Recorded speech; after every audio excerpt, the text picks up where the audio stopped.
आप सभी ने सुनेंगे दासा माता की तीसरा व्रत कथा। एक सास बहू थी। एक दिन सुबह सुबह सास ने बहू से कहा कि जाओ आग लाकर भोजन बनाओ, बड़ी भूख लगी है। बहू हाथ में कंडी लेकर आग लेने गांव में गई।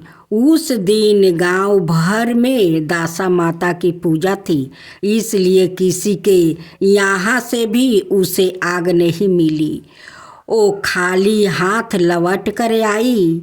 संध्या होने पर वो पड़ोसिन के पास जाकर बोली कि मेरी सास तो दासा माता का डोरा नहीं लेती, परंतु अब की बार मैं डोर लेना चाहती हूँ। मुझे पूजन की विधि भी बता देना। दोबारा जब डोरा लेने का समय आया तो बहू ने सास के बिना बताए दासा माता का डोर ले लिया। 9 दिन वो किसी ना किसी बहाने पड़ोसिन के घर जाकर कथा सुनते रही। 10वें दिन उसे चिंता सताने लगी कि अब मैं पूजा कैसे करूँगी। वो मन ही मन दासा माता का ध्यान करके सोचने लगी कि आज सास कहीं बाहर चली जाए तो मैं शांति पूर्वक पूजा कर लूं। दासा माता की कृपा से सास बहू से बोली, मैं आज खेतों में जा रही हूँ, यदि मुझे आने में देर हो जाए तो तुम मेरे लिए खेत पर खाना ले आना। बहू के मन ही मुद्रा पूरी हो गई। वो तो यही चाहती थी। उसने सास से कहा कि आप निर्चित होकर जाइए, घर का सारा काम मैं लिपटा लूँगी। सास के जाते ही बहू ने स्नान कर दासा माता की पूजा की। इसके बाद वो पूजा की समग्रही मिट्टी के गोले में राख कर उसे सिलाने के लिए ले जाने लगी थी कि उसकी सास खेतों से वापस आ गई। सास को देखकर बहू ने जल्दी से उस गोले को मटकी में छिपा दिया। उसने सोचा कि उचित समय पर गोले को दही से निकाल कर बरजीर्त करे आऊँगी। सास ने आते ही बहू से कहा, तुम मुझे खाना देने क्यों नहीं आई? अब तक क्या कर रही थी? बहू ने कहा कि आज मैंने सर के बाल धोए थे, उनके सूखने में देर लग गई, इससे कारण भोजन बनाने में देर हो गई। मैं थाली लगाती हूँ, आप गुस्सा त्याग कर भोजन कीजिए। सास का गुस्सा कुछ ठंडा हुआ। वो पैर धोकर चौखट पर बैठी ही थी कि उसका बेटा भी आ गया।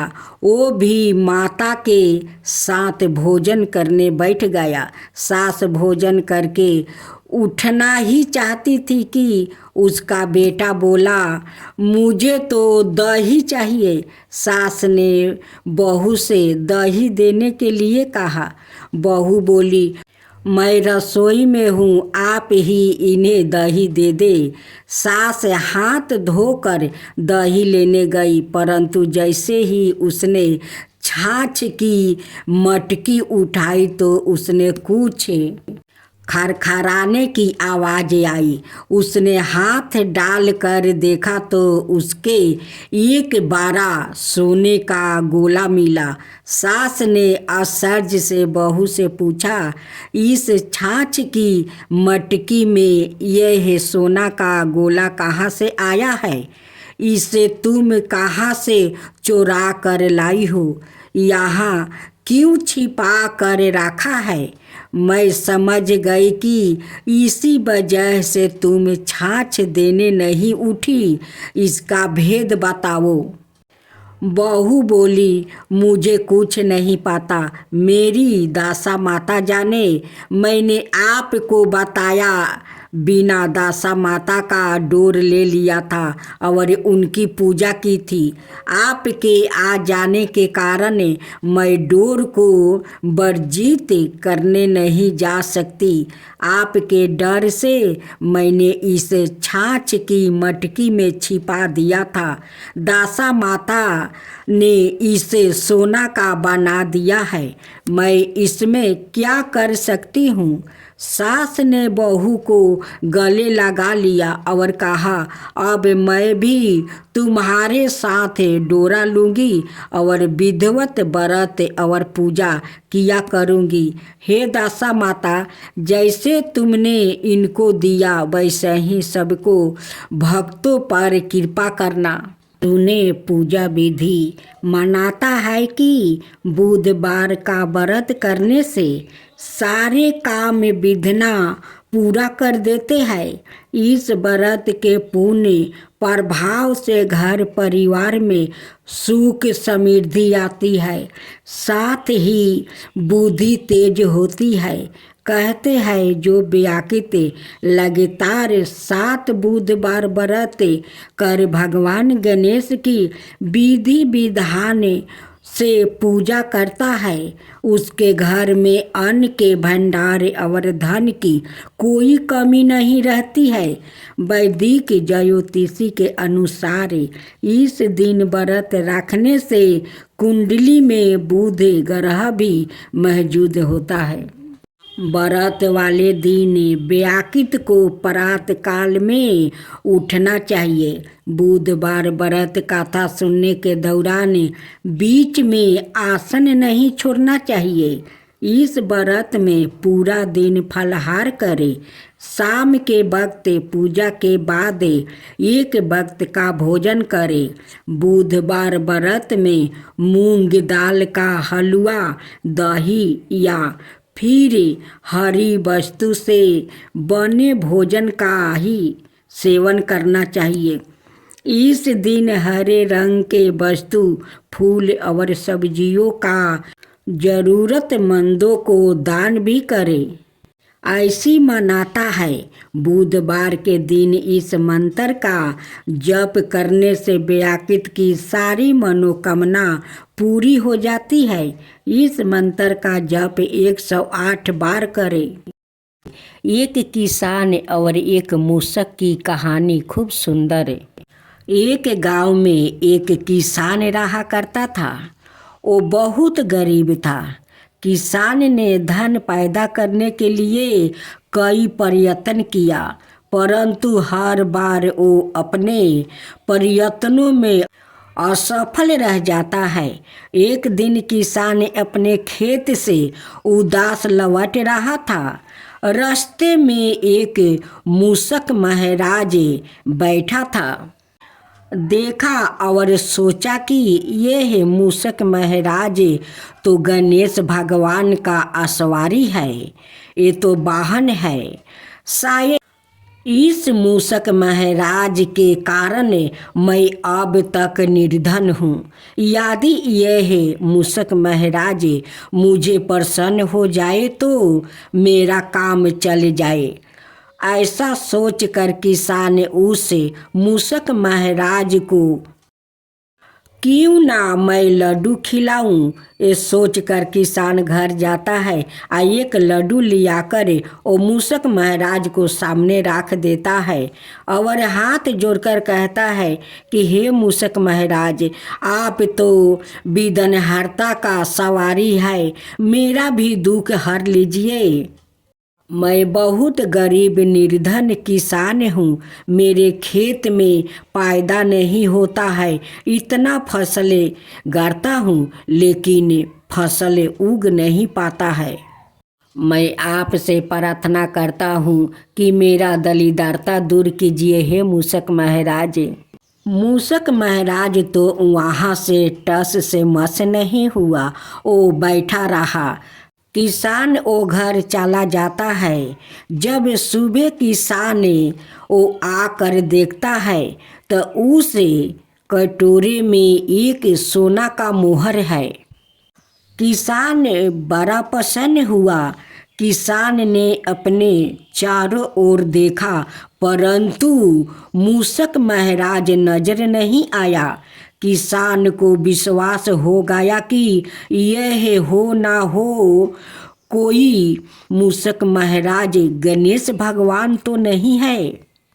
मुझे तो इसकी प्रतिदिन कुछ सेवा करनी चाहिए। ऐसा सोचकर उसने यहाँ निश्चित किया कि वो रोज कटोरे में एक लड्डू भरकर मूषक महाराज का स्थान पर राख आया करेंगे। किसान ने ऐसा ही किया। ओ मूषक महाराज के बिल्कुल द्वार पर रोज एक लड्डू का कटोरा राख आता। मूषक महाराज रोज लड्डू खा लेते हैं, एक मोहर उस कटोरा में डाल देते हैं। इस तरह प्रतिदिन एक मोहर मिलने से वो किसान माला माल होने लगा। लोग कहते हैं ना कि जिसका भाग में होता है उसी को धन मिलता है, और जिसको भाग में नहीं होता है उन्हें धन नहीं मिलता है। वही हुआ किसान के साथ। एक दिन की बात है, किसान को कुछ कार्यवश बाहर जाना पड़ा। किसान ने चलते समय अपने बेटा को समझा कर बता दिया कि देखो बेटा, मूषक देवता को रोज नियम से लड्डू उनकी बिल के सामने राख आना। ऐसा ही किया।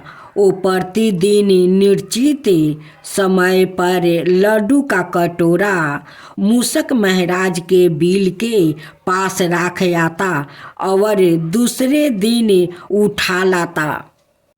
एक दिन किसान के बेटा ने सोचा कि मूषक महाराज के बिल में कोई खजाना है। मूषक महाराज लड्डू खाने के बाद रोज एक मोहर खाली कटोरे में डाल देता है। मैं मूषक महाराज का बिल को क्यों ना तोड़ कर सारा खजाना निकाल लूं। आखिर रोज रोज इस तरह लड्डू लेकर आने में तकलीफ होती है। ऐसा सोचकर उसने मूषक महाराज को बिल को तोड़ना शुरू कर दिया। मूषक महाराज घबरा कर बाहर निकला।